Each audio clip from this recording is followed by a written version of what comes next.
From the moment we're conceived to the day we take our last breath, science and the way we use it touches every one of us.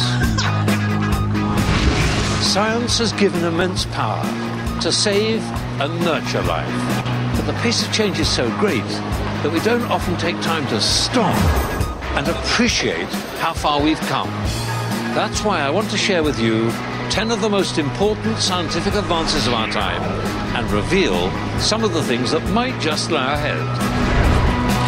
At the end of the program, I'll be asking you to vote for the advance you think has done the most to change your world.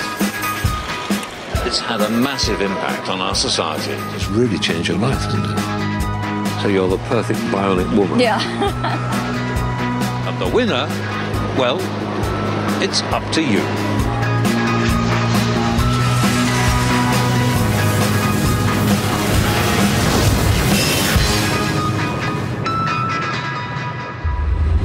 It's one small step for man, one giant leap for mankind. The last 50 years has seen science transform our world. In half a century, it's tackled countless diseases, put men on the moon, and completely changed the way we communicate.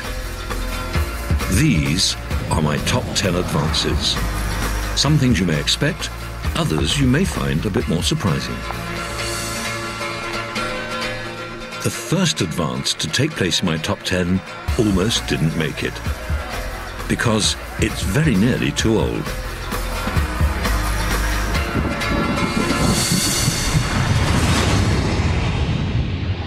There are some women who prefer at least to pretend that they're not interested in it and who like to be approached by the man. But for all its great age, it's made a lot of people extremely happy. How I lost my virginity. God, my mother would have had a fit. We had a race, me and this girl, to see who could have it off first. It was terrible, but we were having a wonderful time. She's got it. Yeah, baby, she's got it. When I was a medical student, which is longer ago than I actually care to mention, there was a revolution which some people claim transformed our society. It was, of course, the contraceptive pill. In 1961, the pill was released in Britain. The day is printed by the side of every pill, and providing she can remember what day it is, a woman can be quite sure whether or not she has taken today's pill. The manufacturers do their best to make them foolproof. They don't want to lose their reputation over what might be called pilot's error. Today, we take it for granted. But for that first generation, it was revolutionary. I was a student teacher during that time, and it got round in college that there was a certain doctor in Doncaster that would give the pill. And so we all made a beeline for that. Interestingly enough, all of the patients, or we were all called Mrs. You know, if you were called in, when you were called in to see the doctor, you know, you weren't Miss, even there. We knew that there was one private clinic, except you had to pay for it, so I had to take a paper round. The pill exploded onto the scene at a time of great social upheaval, and itself became a huge part of that change. She's got it. I felt quite liberated. Just to be free of that fear of becoming pregnant was amazing. I was aware that I was taking control of my own life. There was lots of things in the newspapers about, you know, the pill and, oh, and it'll make women tarty and everything, you know. I mean, it wasn't like that for me. I could plan my children and my career, which was so important to me. But what nobody foresaw was that the pill meant that more women have tended to leave childbearing later and risk infertility. But that freedom to plan has, on balance, changed most people's lives for the better. And for that reason, the pill has to be in my top 10. It's tiny, but it's had a massive impact on our society. its liberating influence has been one of the most important advances in the last 50 years. Just as the pill transformed women's lives in the 1960s, science is changing our relationship with contraception again. Bill and Rachel are just about to start a trial for a new contraceptive that doesn't need to be taken every day. You've had 3 children. Yes. And you got pregnant while you're on the pill each time. Yeah, nothing to do with the pill, just to do with us. You didn't take it properly? That's the one. So what methods of contraception have you tried then, Rachel? We've tried abstinence. We've tried, because he was in the Navy, so that worked for a while, with him going away. Tried condoms very briefly in the beginning. Mm-hmm. And why didn't you want to take the pill anymore? I'm crap at taking it. I'm really not good at taking it. And I'd be relieved to not have different kinds of chemicals and the stress of knowing I've forgotten. And you didn't mind your husband having the chemicals? No. Bash on. I think it'd be great for him to take some responsibility. The contraceptive they're about to try is actually for Bill, not Rachel. Now, I know what you might be thinking, and if I were a woman, I might not trust a man, even a reliable fireman like Bill, to take the pill either. But this pill is actually a course of injections which will leave Bill temporarily infertile. So what on earth made you take part in this trial? For me, it's just about being able to take over the role of contraception from Rachel and me being responsible for that, rather than it all being left to Rach. And did the side effects that they talk about on the male contraception worry you? There are a few side effects that they did warn us about, like weight gain, acne, irritability. Did they tell you might develop breasts? Yes. They did say that? Yes. Because you're a fireman, aren't you? I am, yeah. Did you discuss it with your mates at work? Strangely, no. Why? I mean, the ribbon I'll get, never mind. Because it's a really macho thing, isn't it? Yeah. It is, I suppose. It's fertility at the end of it, and a guy like, yeah, you know, I'm really butch. And do you understand the science of how it actually works? I don't. Would you like to know? Yes, please. Right. Let me explain it to you. It's actually quite surprising, and in some ways it's not dissimilar from the female pill, the oral contraception that women take. And essentially, it really works in the brain. So if this is a body, the brain sends out a signal to make an egg or make a sperm. Mm-hmm. Okay. Now, the pill is a hormone essentially which inhibits the brain by telling it the egg's already being made when it's not being made. Mm-hmm. So the brain thinks that the woman's ovulating, so it stops sending the message. Okay.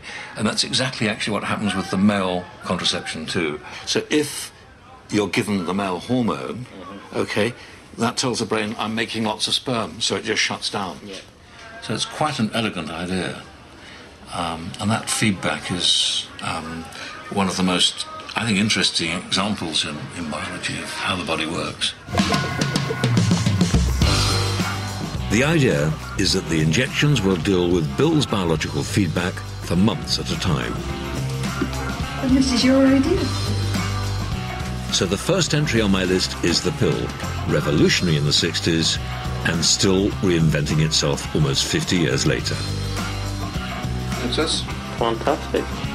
My next advance has also had a dramatic impact on our lives. In fact, it's so significant that it's played a part in almost all of the other inventions on my list.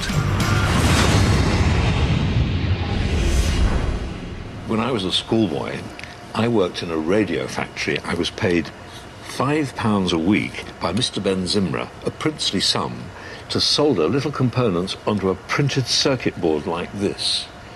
Little did I realise that across the Atlantic, a man was going to revolutionise the whole process. An engineer called Jack Kilby found a way to shrink all these components into one extraordinary and tiny thing. It's this, the humble microchip. And since its invention 50 years ago, there's been more medical and scientific progress, than in any other period in human history. The microchip has to be in our top 10. From the moment we wake up to the moment we go to bed, it affects every part of our lives. Without the microchip, there would be no laptop, no cash card, no mobile phone. In short, without the microchip, we'd still be living in the 1970s. Sorry, Connor, there's no reply. It amazes me that today, all those elements of the old electronic circuit board I soldered together as a schoolboy can only be seen down a microscope. And now, the technology is set to make it even smaller. I'm in the London Centre for Nanotechnology, where they make the smallest particles that are possible to be made. And the reason why I'm wearing the garb is because any skin cell in the atmosphere would contaminate what they do. And here on my fingertip is a little electronic chip. On this chip, they can fit 50 million transistors. This, the next generation of mini miracles, is as small as it gets. For now, each electronic component in these circuits is smaller than a virus. And that miniaturization means that chips, like viruses, are getting closer to us than we could have possibly imagined. Now, here's the thing. This microchip is made of a substance which is entirely edible, so when you swallow it, it gets dissolved by the acid in your stomach, and it sends a signal to a plaster on your arm, and the plaster on your arm, ow, has got this little device like a radio, and if you haven't taken your pill, I get a message on my phone saying, you haven't taken your pill today. But there's a darker side to all technology. The sheer proliferation of the microchip does bring some concerns. It's worth considering that within 50 yards of where I'm standing, in Piccadilly Circus, there must be at least 50 surveillance cameras recording every movement we make, amassing a huge amount of data over which we have no control. How we deal with these issues is an increasing challenge. Storage of personal data is largely unregulated, and fraud, theft, and loss of privacy in the virtual world worries many people. But in spite of all this, the chip is on my list. And we shouldn't forget that without it, many of the other advances wouldn't have been possible, including this next one. At number 3 of my list is a device in whose story I, or rather my rabbit Wilhelmina, played here by an actor, had a starring role. Well, a role anyway. I met some physics friends in the bar having a beer one evening, and they said, look, we've just built this machine with lots of wire and string and sealing wax and an old television screen, and it's called a magnetic resonance image machine, and would you like to put your rabbit in it? So we went down of the sub-basement of Hammersmith Hospital, and we put Wilhelmina gently into the machine. I was a bit worried about it. And then after 20 minutes of cooking, we got a photograph. And it looked a bit like this. Just a blur. And I didn't have the sense to realize that this was going to be quite revolutionary in its time. I think my pet rabbit was one of the first living organisms to be photographed like this. And the technology, which was then in its infancy, went on to become the MRI scanner. For much of my career in medicine, X-rays were the most effective way of looking inside the human body. But they didn't give a particularly clear image of all the organs beyond our bones. MRI scanning changed all that. Engineers first used MRI to look inside metals. Now we're able to see directly into living tissues, and that's given amazing new insights into the most complicated organ in the human body. I find it really rather humbling that this space, this inanimate object, this brain, was once the place where somebody felt angry, felt sad, and loved. And the extraordinary thing is that until quite recently, we had no idea how it was really working. Exciting research at the University of Cambridge is using the MRI scanner to see how the mind works. Robert, hello. Nice to see you. In the scanner next door is a willing volunteer I've never met. I want you to face this way. All right, and not to look in the window. Don't look in the window. So I can't see your subject. By asking some simple yes or no questions, I'm going to try to find out a bit about him or her. If the person in the scanner is trying to convey a yes, you're going to see a bright red area of activity around his premotor cortex, the supplementary motor area, right at the top in the middle of the head, yeah. If the person in the scanner is trying to convey a no, what you'll see is the same area of the brain will be lighting up, but it'll be a blue-greeny colour. Are you a man? There you go. I'm pretty confident that this person is conveying a yes at this stage. Are you over 6 foot high? He's now got a green area, so this is signalling a no answer, which would mean that actually this person, this man, is not 6 foot high. He's shorter than 6 foot. We can't actually see the brain think yes or no. That would be too difficult even for an MRI machine. What our volunteer was asked to do was to imagine playing tennis when he wants to say yes. And when he does, the area of the brain which deals with movement, his motor cortex, shows increased activity. And that is easy for the MRI to see. And this is our last question. Do you have facial hair? Again, pretty obvious activation. I would say that this guy's either got a beard or a moustache. Hi, thank you so much. I'm Robert Winniston, how do you do? Well, you're certainly not 6 foot high, we got that right. One recent study using this technique has given us an insight into communication with some patients in what was thought to be a permanent vegetative state. We've seen a patient recently, a road traffic injury, who'd actually been in that situation for 5 years.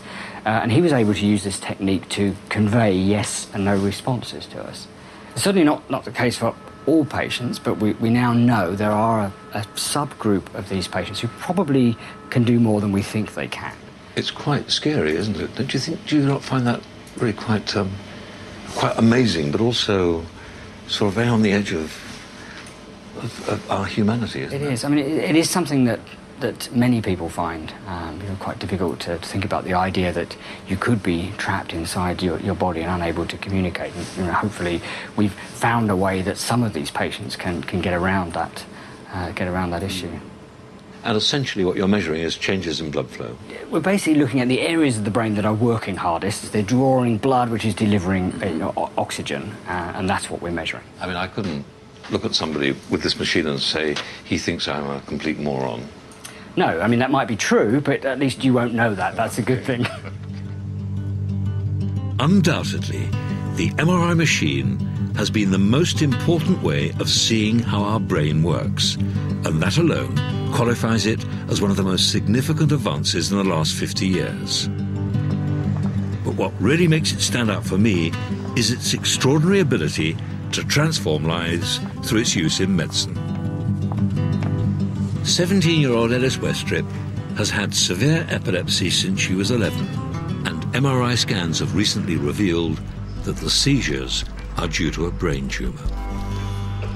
This bright area here is the area that is abnormal. What we need to do now is to determine how close that area to be removed is to parts that carry out vital functions. Though it's been decided that the tumour can be removed, the bad news is that it's dangerously close to her optic nerve. The operation carries the risk of partial blindness.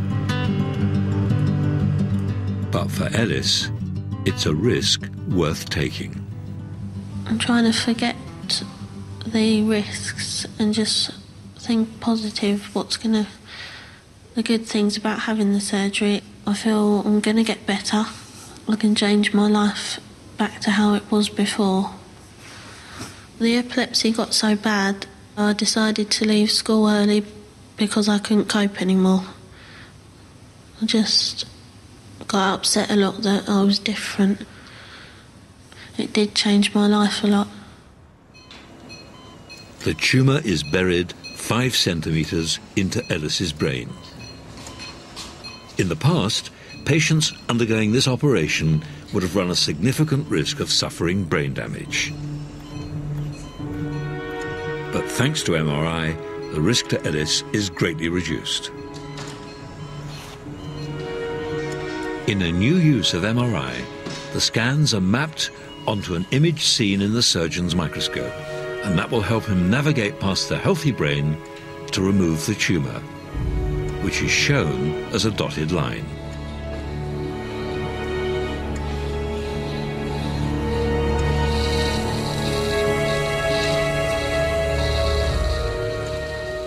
After nearly 5 hours of surgery, the tumour is finally removed. The specimen that's come out so far. The front sort of 4 centimetres of the temporal pole, which is exactly where the brain tumour is. I think the brain tumour is just in this bit here, right at the very bottom. And then Ellis is scanned again to ensure that none of the tumour remains. The pictures look amazing. Fantastic. 2 months later, and I'm off to visit Ellis on her 18th birthday. Hello, happy birthday. Some flowers for you.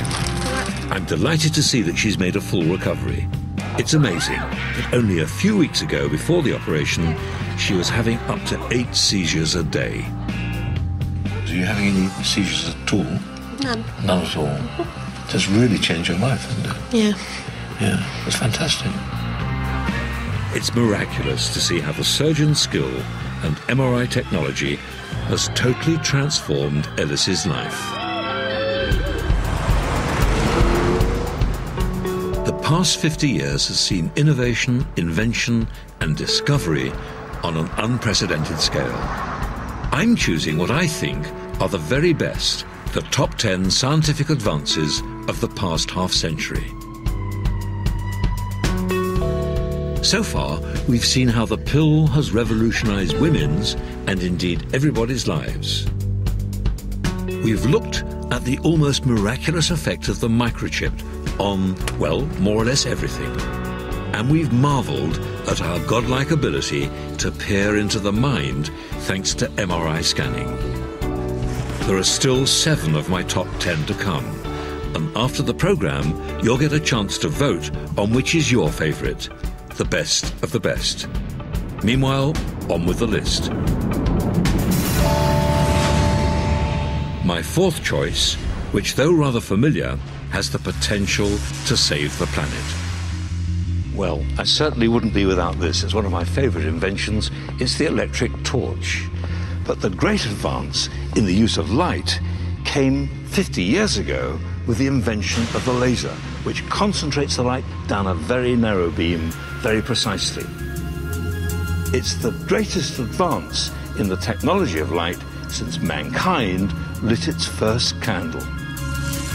A laser produces light that's so concentrated it can burn, cut and destroy.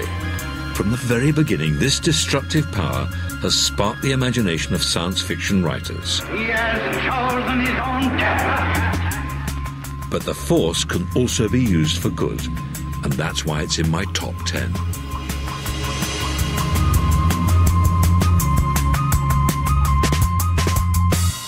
Here's a laser at a power of 1 watt. And if you don't want to use your energy to strike your match, you can just hold it in the beam of light. A 1 watt laser can light a match. Imagine then the power of a 500 trillion watt laser. That's exactly what they've built here at the National Ignition Facility in California, where engineers have just finished constructing the laser to end all lasers. In fact, 192 of the world's most powerful lasers, all focused on a tiny hydrogen target. If they can be made to strike at the same time, and when I say the same time, I mean within 1/1000th of a second, then the energy inside the atoms will be released, creating in one moment 500 times more energy than the entire American national grid. This incredible energy release is from nuclear fusion.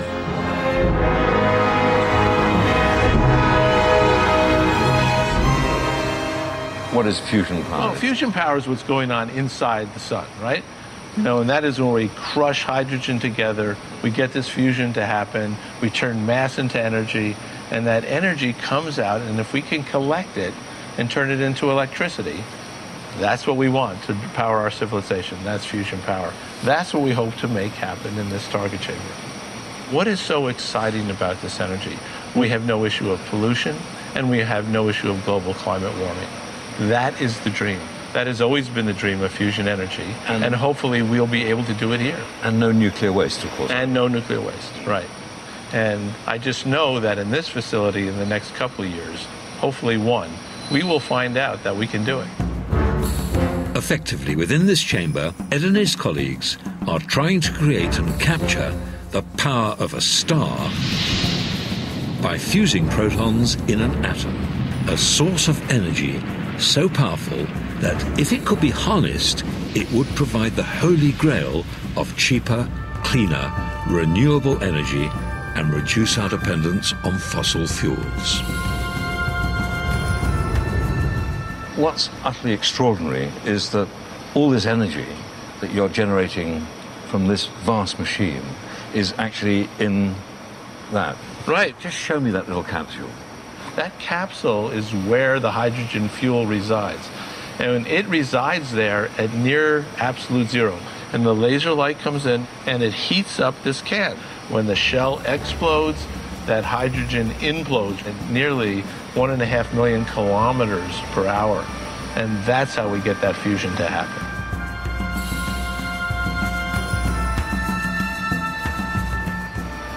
The idea of using the laser to solve one of the great problems of physics, the production of green energy which might save the planet using nuclear fusion, that seems to be a really important reason for developing lasers. It's interesting to remember that when lasers were invented, no one imagined how many uses we'd have for them.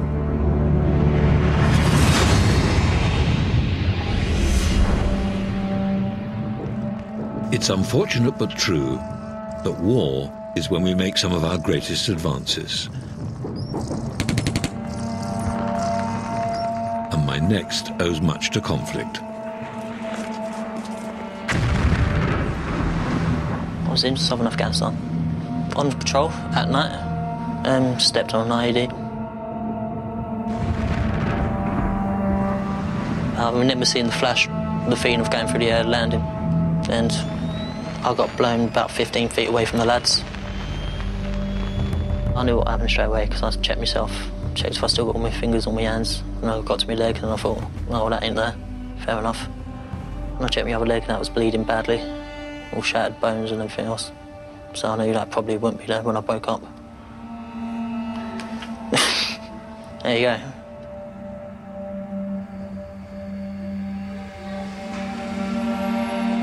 Until recently, Sam would never have walked again. But now the science of biomechanics is getting closer than ever before to mimicking the complexity and sophistication of our own bodies. At Headley Corp Military Rehabilitation Centre, doctors are helping hundreds of injured soldiers like Sam. Sam, when were you injured? Beginning of August. So you're already walking? Yep. I mean, that's what, 5 months? About that, yeah. Which is rather impressive. Yeah. I mean, has that been a massive effort for you? Presumably it must have been. More of a challenge, really. I've been trying to beat some power from friends of mine, so... Do you compete amongst yourselves? Yeah, there's a lot of competition between us. Who can be up quickest? Because being soldiers, you tend to be competitive anyway. Absolutely, definitely. Yeah. The amazing thing about Sam's artificial legs is that they're controlled by a computer. Where is the computer in this thing? Right, it's just actually behind the knee joint here. In the shin we've got some strain gauges, and they give 50 readings per second back to the computer, which then regulates the hydraulics. And that's really what makes this knee so stable in normal walking. In the early days, an injury like this would have resulted in what for Sam? He'd have probably been sat in a wheelchair for most of his life. Now he spends pretty much all his time up on his legs, walking about. So it's really life-changing. Absolutely, yeah. There isn't anything that you can't do now that you used to be able to do. Skiing, swimming, running, going on the bike. So you'd expect to get back on the ski slopes, would you? Absolutely. You got the right stuff, the right attitude, you can pretty much carry on with everything as good as before. Nothing stopping you. And it isn't only wounded soldiers that are benefiting from this new technology. From head to toe, biomechanics is finding ways to repair and replace nature's finely tuned machine. The ambition for biomechanics is for prosthetics to be truly integrated, and for that they would need to be controlled by the user's mind. But until recently, interfering with the workings of the brain just wasn't an option. Today, that's all starting to change. The ability to delve into and manipulate the brain has many potential benefits, not only for the control of prosthetic limbs.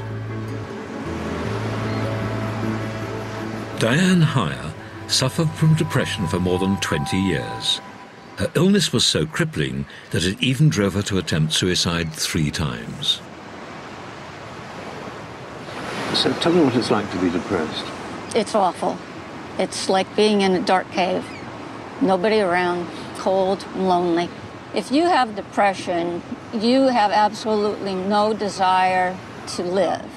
And it just is like that day after day after day.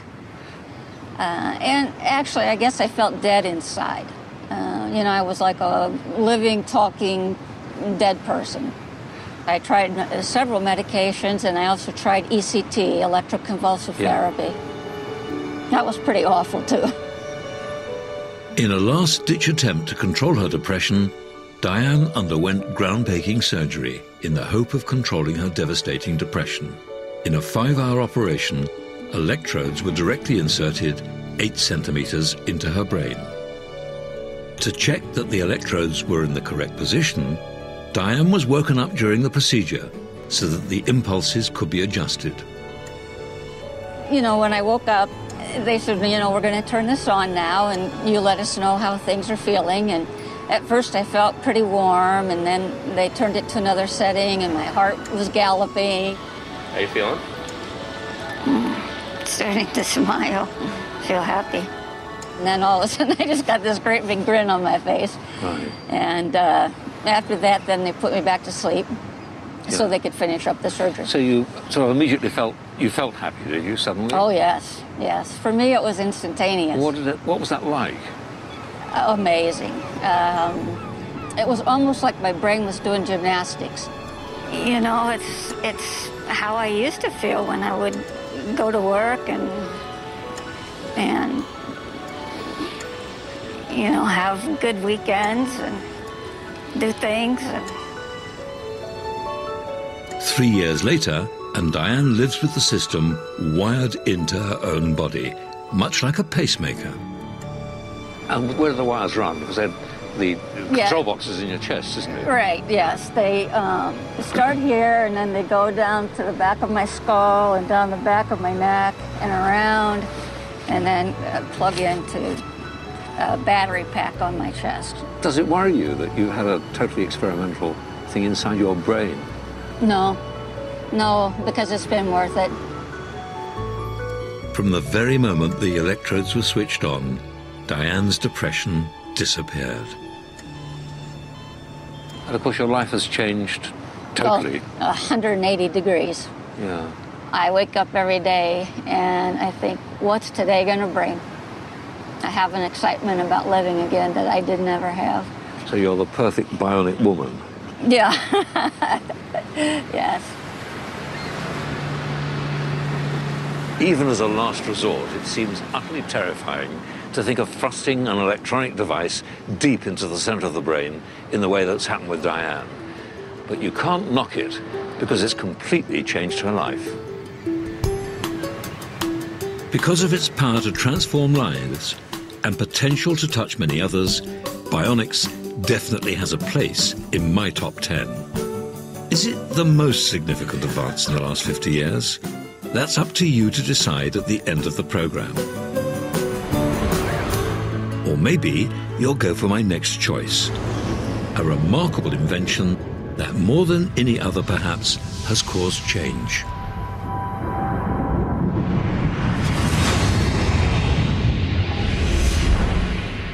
It's changed the way I work. It's changed the way I find out about New York. Keep track of what my kids are doing. Compare prices. Look up football scores. Talk to friends. Chat up girls. Raise money for charity. Watch the news. It's changed the way I do my research. In fact, it's changed our lives in 1,000 ways. I, for one, couldn't do without it. It is, of course, the World Wide Web. It's astonishing to think that the majority of us went online for the very first time just 10 years ago.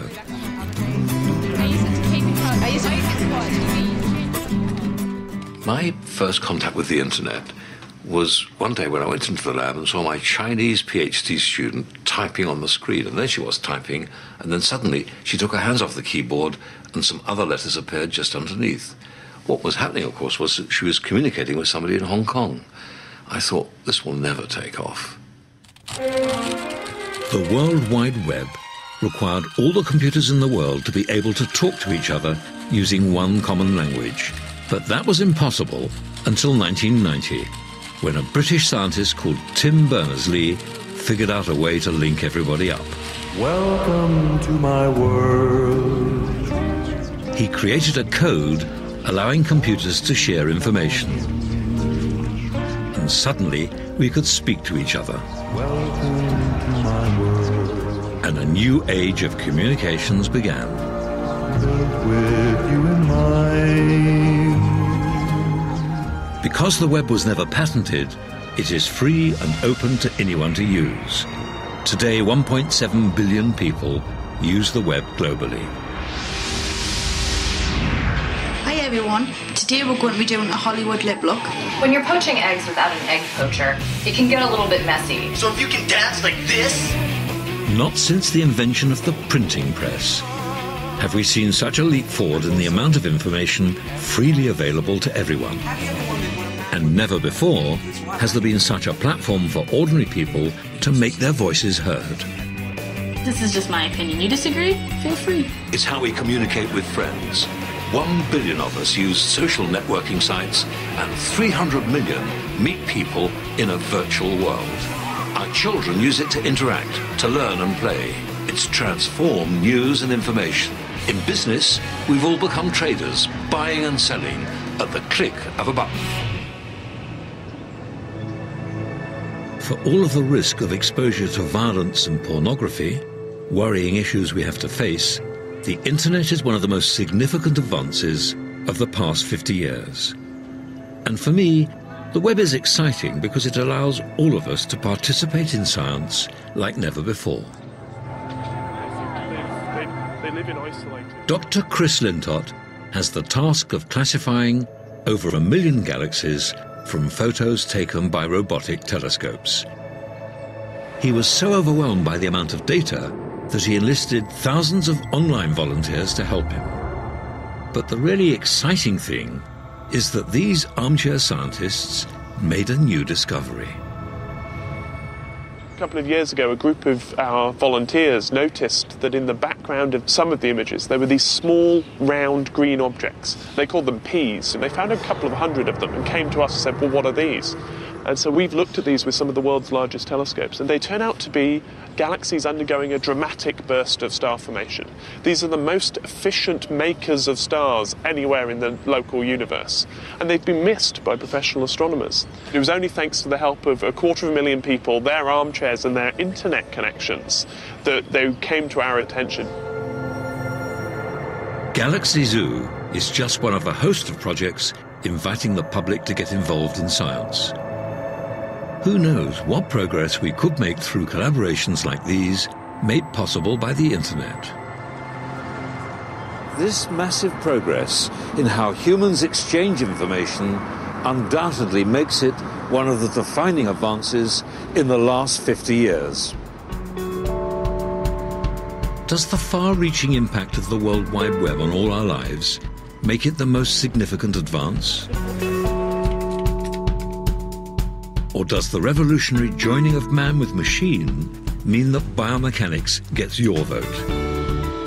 Could it be the promise of clean energy for us all that makes the laser your number one? Before you decide, there are 4 more advances to consider. The next one has the potential to change everything we've ever believed in.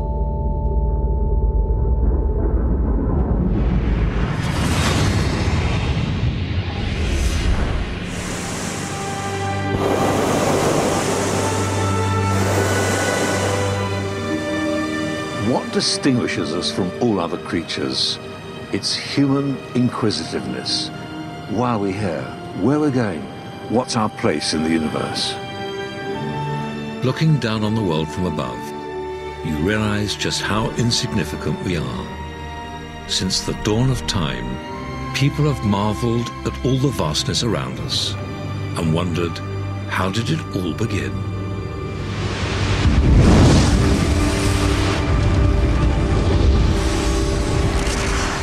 In the 1920s, American astronomer Edwin Hubble showed that the universe was expanding. And from this simple observation, it was calculated that if you run the clock back, everything must have exploded into existence nearly 14 billion years ago in a Big Bang.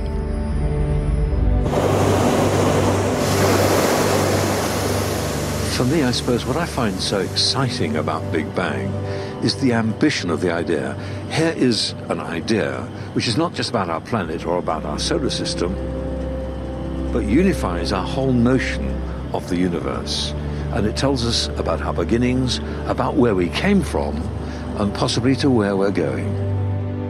But the Big Bang Theory also predicted that the entire universe, all the planets and galaxies we see around us, exploded from nothing, which sounds crazy. When it was first proposed almost 100 years ago, the idea was controversial.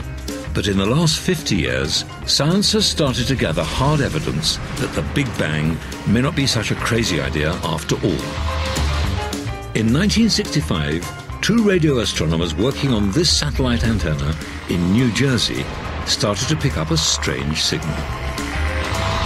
This radiation was coming from somewhere in really deep cosmic space beyond any radio sources that any of us knew about or even dreamed existed. The daring explanation for the radiation was that it might be the last remnant of the Big Bang echoing through space and time. Perhaps.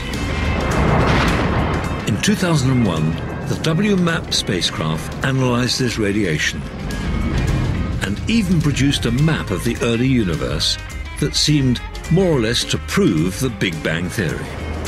But unfortunately, as yet, it doesn't explain why the Big Bang banged in the first place. High in the Californian hills, at the Lick Observatory, astronomers are trying to calculate how fast the universe is expanding in the hope that they'll be able to shed some light on the problem. And in doing so, they've made a surprising discovery. Everyone anticipated that gravity would slow down the expansion of the universe. So we were trying to measure how much the universe has been slowing down in order to predict whether it'll expand forever, though more and more slowly, or recollapse. Instead, we found that it's actually speeding up, not slowing down at all, an accelerating universe. How does that work? Why should it do that, do you think? Well, we think the universe is filled with some weird substance. We call it dark energy.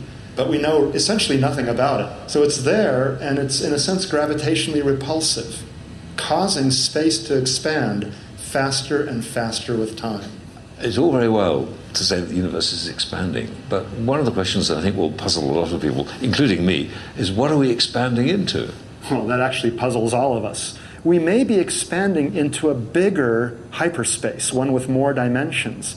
And there could be all sorts of universes expanding within this bigger space. And ours is just one of these universes in the multiverse. Now, I accept that what you're doing is incredibly interesting, but it's useless, isn't it?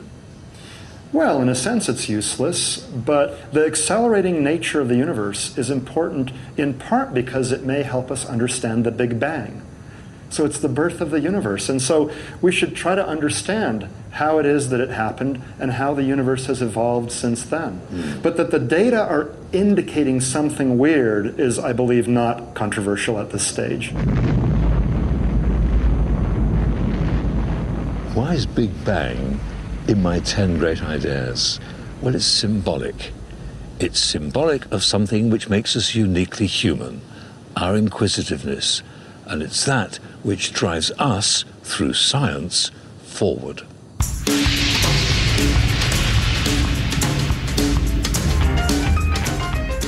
We've had the audacity to tackle outer space, but we've had the nerve to take on inner space too. My final 3 advances are all about understanding us. Starting with a remarkable book published in the year 2000.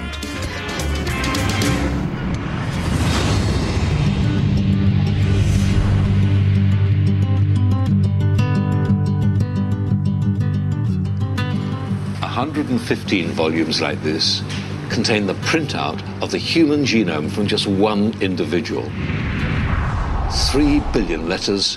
It's the recipe for what makes you who you are." It will revolutionize the diagnosis, prevention, and treatment of most, if not all, human diseases. 10 years ago, decoding the human genome was hailed by many as significant as putting a man on the moon, a symbol of hope for the new millennium. The reason for all the hope, and some would even say hype, was partly because of the enormous potential of gene therapy. Until recently, medicine could do nothing to restore broken or malfunctioning genes. But today, there are some procedures which can offer hope. 10-year-old Abdullahi is about to undergo an operation which might change his genetic destiny. Abdullahi has poor vision, particularly poor night vision, because he lacks one of the genes essential for converting light energy into a nerve impulse. So the idea of this operation is to provide his retina with the correct functioning copy of that gene. And in order to do that, we package the genes themselves into a harmless virus. But to get the virus to the right place, we need to inject the virus underneath the retina. Though his surgeon isn't certain how effective this cutting-edge treatment will be, without intervention, Abdullahi could eventually become totally blind. But what this remarkable procedure hopes to achieve is nothing less than delivering a new undamaged section of the DNA to do the work of Abdullahi's faulty gene. The good news is that since the operation, Abdullahi's vision has improved. It's a small step on the gene therapy journey, but its champions believe it could eventually have benefits for a great number of us.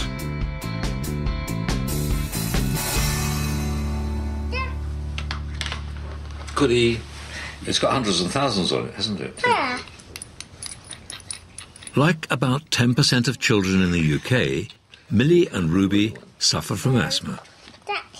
But while both girls have the condition, Millie responds a lot better to medication than her sister. You've got a bit of a cough, haven't you? Do you always have a cough? For Ruby, attacks result in endless dashes to hospital and could be fatal. Literally, there's nothing you can do to help your child. You just think at some point, is she going to stop breathing? They're coughing so much they're being sick, and then the breathing becomes worse, and then you know you're going to hospital basically, and it is the worst feeling you can ever imagine. But Ruby's quite a resilient character. Absolutely, yes. Yeah. She's amazing. Even when she's at her worst, she'll give you a smile. Millie and Ruby are taking part in a research project which is trying to discover why some patients are easier to treat than others. Over 100,000 children in the United Kingdom with asthma carry a particular gene change which seems to make them much less responsive towards the commonest asthma reliever inhaler, the blue inhaler that we use. Swabs are taken so that the girl's DNA, their genes, can be examined. Give more. All right. The hope is that medicines can be matched to genes, and that the current trial and error approach of treating people like Ruby will be a thing of the past. The dream is that eventually we'll all be treated with medicines that are a perfect match for our own unique DNA. The technology that's developed since the Human Genome Project means that decoding an individual's genome is becoming easier and affordable. Genetic knowledge is a new frontier, and our understanding of how genes work is one of the most significant medical advances since the time of ancient Greece. The methods it employs have applications that will revolutionize the treatment of disease.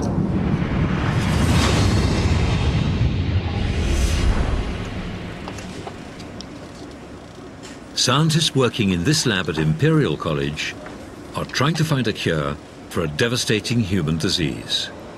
But they're not developing medicines. They're trying to understand how to grow new tissues. My colleague Michael Schneider is a world leader in this research. Wow. And he and his team have made a remarkable advance. They've created beating heart cells from scratch. When you first looked down the microscope and saw a heart cell beating, what was your reaction?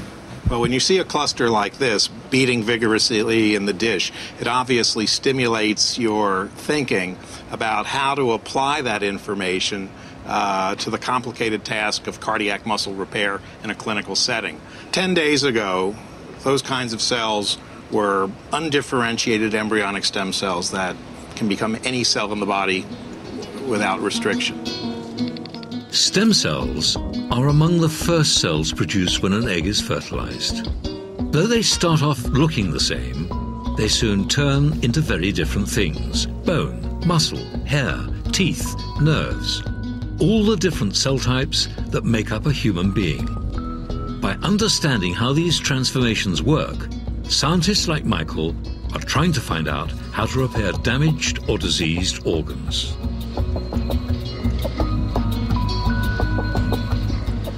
How important is this work in the field of stem cell biology?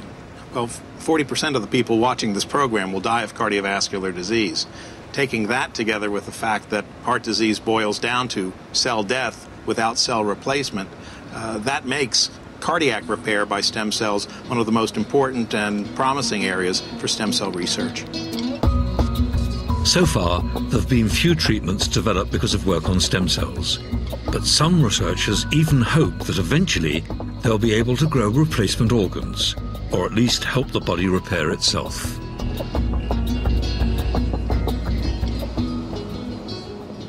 A tiny minority are opposed to human embryo research because it damages human embryos. They have a point, but to my mind, it's actually an ethical imperative to try to save lives, and this is one way of doing it. My final scientific advance is very close to my heart. It's something to which I've devoted most of my career. Every single one of these children's lives began in a test tube or a dish. They are IVF children. They come from eggs fertilized not in the womb, but in the laboratory. God, that was really frightening. None of them would be here if it wasn't for scientific research into the earliest stages of life. Well, it's sort of pink, yes. It's not really red. Would you allow pink, then? No? You're very particular. And although I was involved in that research, I have to confess that at the time, I didn't appreciate its significance. I didn't think it was really going to be very important. I didn't think that IVF was a technology that would really make any difference to infertility treatment. Look how wrong I was. All these babies. There are about 1 million IVF babies around the world. In the 1980s, my colleagues and I developed an experimental IVF technique to screen for genetic diseases in the developing embryo. Christine Mundy's first son, Justin, was severely handicapped, and it was discovered that she carries a genetic condition which means it's very likely that any of her male children would inherit the same problems. We've been trying for 9 years for this breakthrough to come so we could have another chance. In 1990, we screened her fertilized embryos to ensure that she had a girl. Rebecca is now 19. Your mum was wonderfully brave. I don't know if you realise that, because what we were doing was a very, very experimental procedure, and we had no idea whether it was going to work or not. Do you remember, we couldn't guarantee that you might not have a child that was affected? No. To us, it wasn't really brave, you know. The baby could have been damaged in some way, but I never, ever worried about that side of it at all. I had my whole confidence that you would actually get it right. Yeah, funny, isn't it? Mm. I don't think I had that confidence. No. Well... Does having been born as a result of in vitro fertilisation make you feel any different? Quite humbled. For our family, it's been quite crucial for this breakthrough, you know. Of course, of course. So I wouldn't have Rebecca today if it wasn't for that. She doesn't always say that. For me, it's genuinely a very, very moving occasion, actually, to me. It's very special for me. 20 years ago, there was considerable opposition from people hoping to stop such work. Was that you? But in the UK, legislation was hugely positive. And it has enabled us to give hope, not just to many people like Christine, but also to hundreds of thousands of families who otherwise couldn't have had children.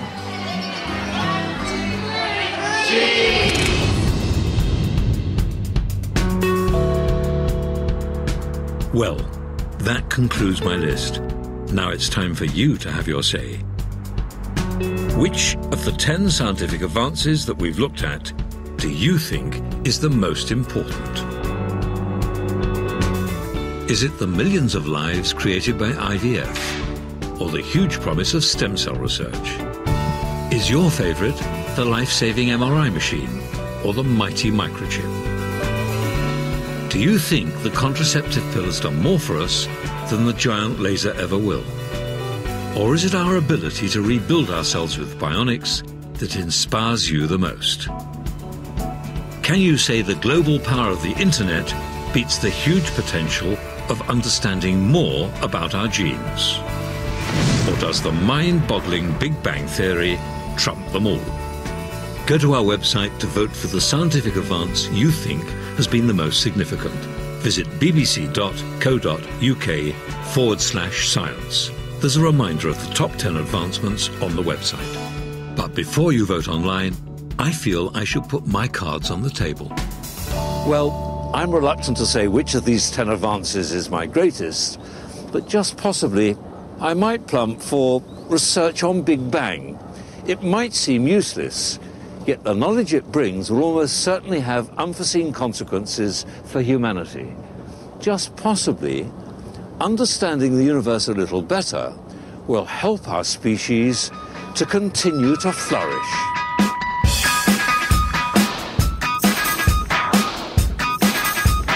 To discover more about the BBC Science World of Wonder, go online now to bbc.co.uk/science.